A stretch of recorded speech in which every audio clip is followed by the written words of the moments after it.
Doctor साहब मैं आपसे पूछता हूँ कि क्या कहूँ इस चीज़ को, ऑटिज़म को मैं क्या कहूँ? क्या ये एक बीमारी है, क्या डिसऑर्डर है, या इसके अलावा इसको क्या नाम दूँ? बिकॉज उन माओ को, जब मैं ऑटिज़म पे बात करता हूँ, उनको माओ के चेहरे, उन बच्चों के चेहरे सामने आ जाते हैं।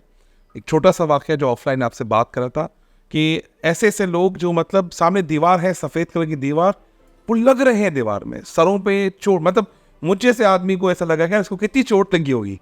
वो खड़ उठ जाते हैं और उनको कोई दर्द का एहसास नहीं होता। लेकिन ये तो चलो मैं आउटसाइडर था, माँ पे क्या बीतती होगी?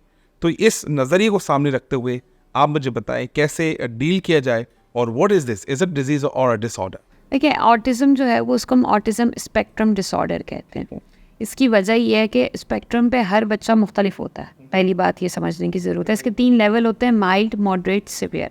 माइल्ड वाले के सिम्टम्स कम होते हैं निस्बतन, मैनेजेबल होते हैं। मॉडरेट के उससे ज़्यादा, और जो सीवियर होते हैं उनकी मिसाल बिल्कुल ऐसी है जैसे आपने दिया कि वो बच्चा दीवार में मुस्तकिल, आपने उसको लगते हुए देखा। बहुत दफ़ा बच्चे खुद अपने आप को तकलीफ़ पहुंचा रहे होते हैं, वो खुद अपना सर दीवार में मार रहे हैं, अपने चेहरे के ऊपर खुद से थप्पड़ मार रहे हैं, या किसी और को भी तकलीफ़ पहुंचा रहे हैं। राइट। सो ये एक स्पेक्ट्रम है, ये एक डिसऑर्डर है।